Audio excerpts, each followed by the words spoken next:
Hello guys, good morning sa inyong lahat, mga kamarites dyan, kamarisol. Ganda ng flower ni Madam, oh. Regalo niya sa birthday niya. Ayan, ganyan sila dito. Fresh nga fresh yung, fresh yung regalo niya. Mga ano ito? Magkano ang presyo nito dito? Kasi ano na siya, oh. Ang ganda ng ano niya. Orchids talaga siya nga buhay. Yan, ganyan sila ka-special dito kapag may mga mayaman yung mga ano nila, yung relatives nila. Sa isang paso lang, hindi ito paso, kasi flower vase ito, no? Tapos, ayan o. Sa gilid yung mga, ang gandang mga white orchids. Ayan, nakapaligot. Tapos, sa gitna siya, ito. Ang ganda, di ba? Kung magkano yung orchid sa atin, guys. Sobrang napakamahal. So, equivalent ng na ito dito sa, siguro mga 15,000. 15,000 na sa atin o kamahigit ng 15,000 sa isang ganito lang, oh. Ang ganda ng mga crafted nito. Yung nagka-craft dito, ang gaganda. Ang gaganda siya. Ang galing ng crafted dito ng halaman, di ba?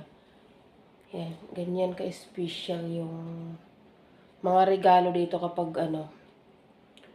mga royal talagang nagre-regalo ba. Ang ganda. Ayan. Siyempre maganda din yung niregaluhan nila. Para kasing beauty queen yung amo ko. Parang beauty queen siya, tapos sobrang tangkad. Mga 5'10" yata siya. Sobrang tangkad, ayan. Tapos hindi lang yan, siyempre, ayan, mahilig din siya sa halamang ganito. Ayan, palagi ko siya nilalagyan ng tubig. Dito lang sa Majilis. Pero mahilig din yung yung amo kong babae ng mga halaman nga, plastic. Kasi nga, siyempre pang forever yung plastic. Pero mamahalin din yun, no. Yan, tinatanggal ko yung mga niya dito. Ayan, yan ang sinasabi kong halaman nga plastic. Na mahilig din si Madam. Yung mga ganyan, nilalagay yung mga decoration. Dito pa sa kabila. Ayan. Parang totoo siya. Sabi, sobrang mahal itong na to.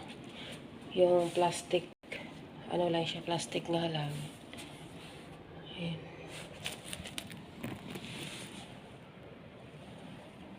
Marami siya mga plastic ng halaman doon. Kasi sa tatlong bahay niya ito. Tapos ito. Yung medyo mga luma-luma na yung mga yan. Kasi siyempre sa tagal na ng Tapos yung labas namin, no.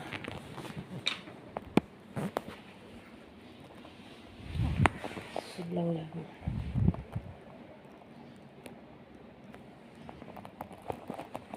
Ang talagang gusto ko kasi mahilig ako sa mga flower. Ito talaga. Sobrang naano ako dito. Siyempre pag na ito, kapag medyo na ito, dry na nga siya, oh. Nalalaglag na yung mga bulaklak niya dito. Ito talaga ang pinakagusto. Kasi mahilig talaga ako sa halaman. Mahilig ako sa mga orchids. Alam mo ba kapag wala nang mga dahon nito, pinapatapon na ito sa akin ng amo. Patapon na ito. Pero pinakamamahal, ayaw ko itapon ito. Siyempre, alagaan ko yan at